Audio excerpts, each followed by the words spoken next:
23শে জুলাই 2023 তারিখে বিএনপির ভারপ্রাপ্ত চেয়ারম্যান জনাব তারেক রহমানের কৃতিত্ব জাতির সামনে রাষ্ট্র কাঠামো মেরামতের লক্ষ্যে ৩১ দফা বাস্তবায়নের অঙ্গীকারবদ্ধ হয়ে নারায়ণগঞ্জ ফতুল্লা থানার বিএনপির সভাপতি মোহাম্মদ শহীদুল ইসলাম টিটু রবিবার বিকেল ৪টায় ভুইঘর পাসপোর্ট অফিস থেকে শুরু করে সাইনবোর্ড পুরো এলাকা গণসংযোগ ও লিফলেট বিতরণ করেন।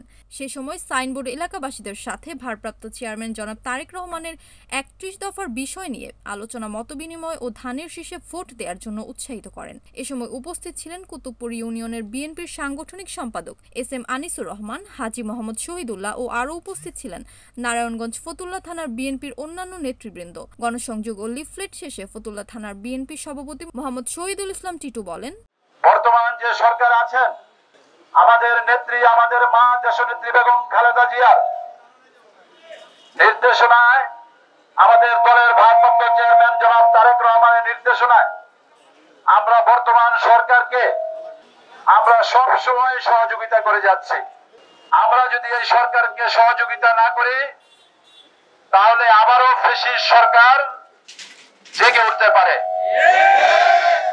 আজকে প্রায় ১ বছরের উপরে এই সরকার মেয়াদকালীন চলছে।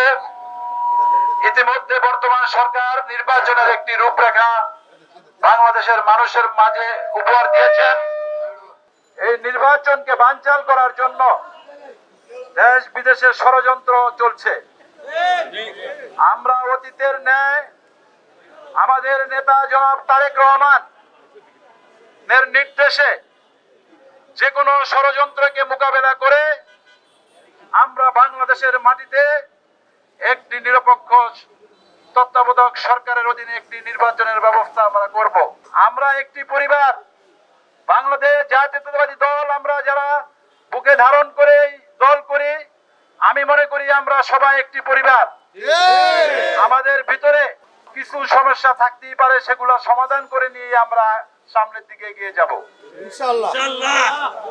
আজকে যে লিফলেট আমরা বিতরণ করেছি, এই লিফলেটে আপনার ৩১ দফা, আপনার এই ৩১ দফা এদেশের সাধারণ মানুষের কল্যাণের জন্য ৩১ দফা জারি করেছেন আমাদের বিএনপির ভারপ্রাপ্ত চেয়ারম্যান জনাব তারেক রহমান।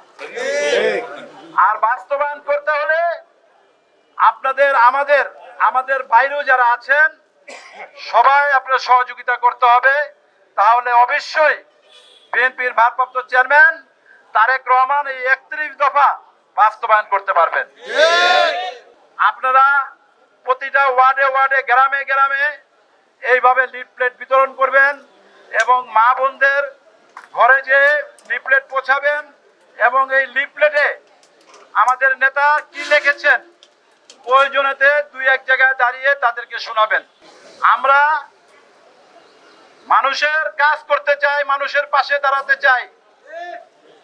তাহলে আমাদের এটাই করণীয়, এই মুহূর্তের থেকে আমাদের এই লিফলেটগুলো প্রতিটা ডোর টু ডোর, ঘরে ঘরে পৌঁছাতে হবে। সুমন ইসলাম, NAN TV, নারায়ণগঞ্জ।